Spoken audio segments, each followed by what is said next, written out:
Hello friends, welcome back to your CO class. So I hope the classes are going well and we have went through your various things like which are the different addressing modes, and we have completed the addressing modes complete thing, right from the basics to the advanced things, that is your arrays. Today we'll move ahead with the next topic, a very important topic, wherein we will try to touch upon how the code is executed. Till now we have seen the various codes, and today we'll try to check upon what are the various codes and how it could be executed. Okay, in order to understand that, we will be having something called as assembly language. So today friends, we'll discuss about this new topic, which is assembly language. So what is this assembly language? So as all of you know, our computer understands only your ones and zeros. That is, the language of our computers is digital. Okay, then it becomes very difficult for we human beings to tell everything in terms of ones and zeros. That is, say for example, if I want to tell, if I want to give a command to the computer saying that copy 5 from C drive to D drive. This is my command. Say I am telling copy the contents or the data from C drive to D drive. Then if I have to tell all these things in terms of zeros and ones, it becomes very difficult and very tiredness means what? It becomes very long code to tell in terms of zeros and ones. So therefore, the inventors came across a language called as assembly language. Now, before moving into this assembly language, you guys might be already knowing that all our computers have a processor, right? So you have seen various processors in your first module as well. Like say for example, the most famous processor we have is Intel. Similar to Intel, you have something called as Motorola as well. That is one more processor, which is a bit obsolete right now. But the one number processor you have is Motorola. Now, when you speak of the processors, every processor has its own understanding capacity. That is, the language which it understands is different from the other. Like say for example, Intel processes the data in the form of 8 bits. At once, it will process 8 bits.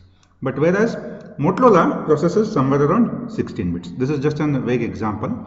So that means every processor has its own way of reading the data. It means that, like say for example, if I just write copy, if I just write say copy, then your if I just write copy, then your say, or if I just write C, then the Motorola may take it as somewhere around 12 bits. It will take it as 12 bits, and the Intel will code it as 8 bits.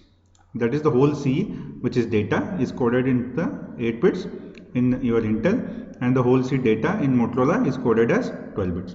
So every processor, what I am trying to tell is, every processor has its own way of processing the data.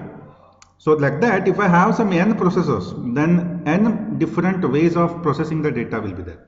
So therefore, it becomes very difficult for your processors to make exchange. Like say for example, if I am trying to send a data from an Intel processor to a Motorola processor, then it becomes very difficult for both of them to communicate. In order to avoid this, we came across something called as your assembly language. Okay. Now, as you can see here, most of our human understandable notations will be used for your machine level language. Okay. So, as I told you, there is a complete set of symbolic names, and these symbolic names are called as your mnemonics. So, like say for example, if I want to copy a data from one place to another place, like say I want to move, right? So, what is the command we use? Say if I am speaking in English, then I will say MOVE. So, this is my move. So, this is my English command, or this is my command which I am trying to give to your system, right? Then its symbolic name is nothing but it is MOV. So this symbolic name is called as nothing but it is mnemonics. So I hope the meaning of mnemonics is clear.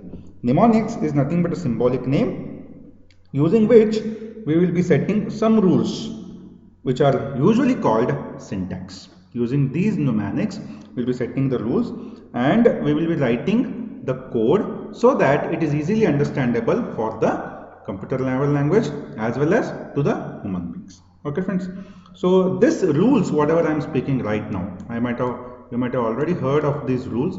There will be always a set of rules which will govern the data transfer from one place to another place. From one place to another place, it means that from one system to another system or from one drive to another drive. It could be, when I say from one drive to another drive, it is nothing but from one memory location to another memory location. It could be from one memory location to another memory location. It could be from one memory location to a register, or it could be from a register to a memory location, or it could be from a register to another register. Instead of here M, I will be taking what now? From one register to another register. Right? So if I want to do this movement, then I would require a language which is nothing but your machine level language. And it is always governed by set of rules which we call as syntax. Now, to make it more understandable, let us take a simple example. Like say for example, I want to move your, I'll just erase out some things. Yeah.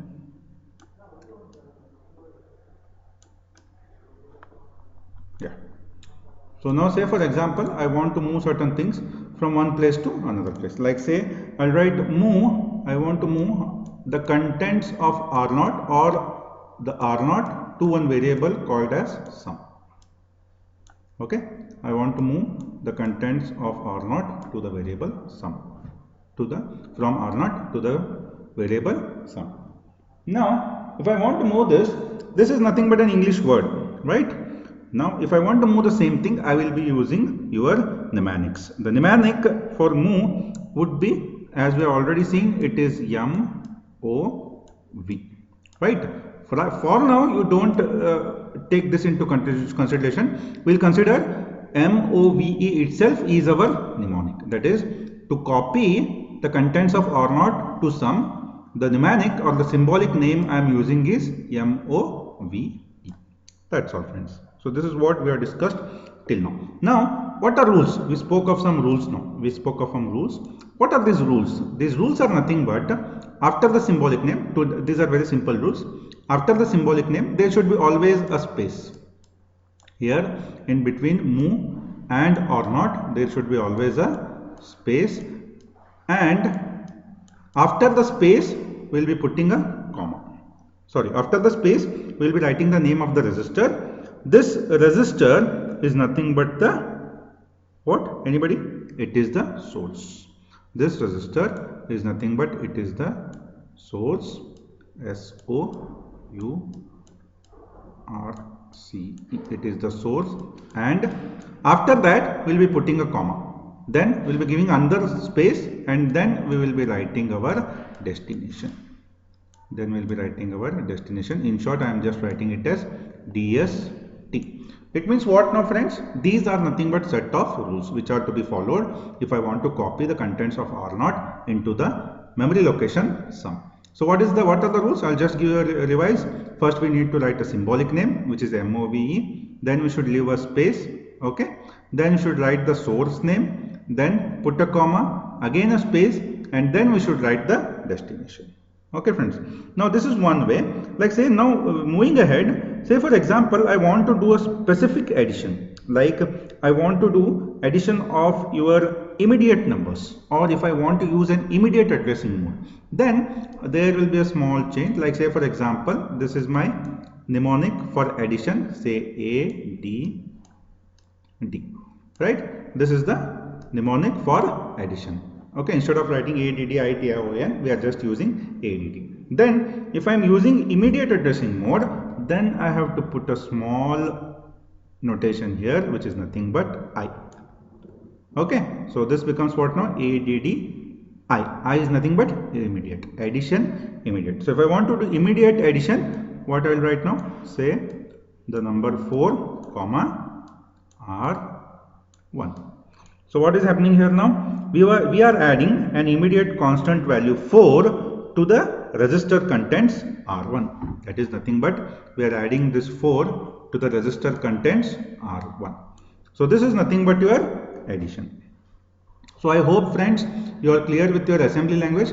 Assembly language is nothing but what now? It is a language which is understandable by both the computer as well as the operator, and it is made up of symbolic names which we call them as mnemonics. The assembly language is made up of mnemonics, plus it also is governed by set of rules. It's governed by set of rules, and these are some examples. I hope this is clear. Very simple. Now moving ahead, we'll see the next thing. Yeah, so moving ahead, we'll see the next thing. The next very important thing we need to see is what is an assembler. So when we have studied your assembly language, the next very important thing is an assembler. So an assembler is nothing but it converts your machine level language into a, your assembly level language into a machine level language. So what is your assembly level language now? Assembly level language is something which is written by your person or a human being, say your user. Say a user is writing this assembly level language, right? Then what is the work of the assembler then? What is the work of this assembler? This assembler will convert this assembly level language into a machine equivalent language. Now I hope you are getting it.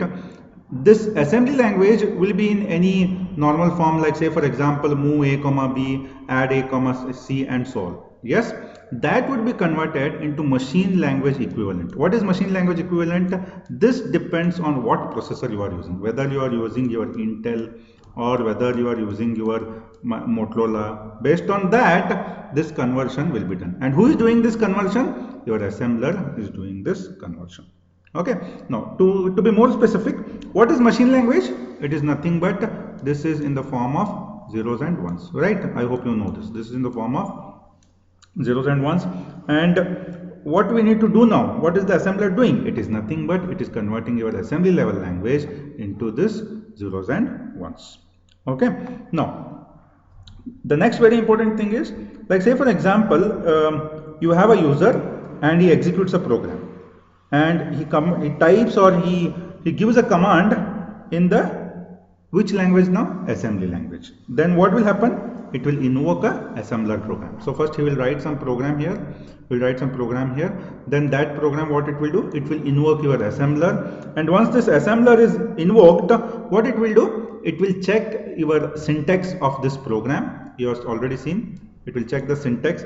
It will also check whether all the rules have been followed, all the semantics have been followed, all these things have been followed or no. And then it will generate a machine language program which is equivalent to your assembly language program. Now very important thing here is whatever the user types, that is called as source program. You can see here, yes, and whatever the output, that is the machine language, whatever the machine language program it comes out here, it is called as object program. Whatever the other name is machine language equivalent program, or it is also called as target program. It is also called as object program. Now these patterns then will be taken up by the processor. Whatever the machine language equivalent are there, these things will be taken by your processor. For now, for us example, we have taken Intel and Motorola, and then they would be executed. Okay, so I hope this is clear how your assembler is working. Okay friends, so yeah, so I hope assembler is clear. Very simple thing. It just converts your source program, that is whatever you have written, into a machine language equivalent program, and it is done with the help of the assembler. Now what are these databases? Databases are nothing but, as I told you, it will be checking a set of rules, that syntax, semantics, all those things that are present inside this database. Okay, so now next very important thing you have is something called as assembler directives. So assembler directives, one second friends, let me check the,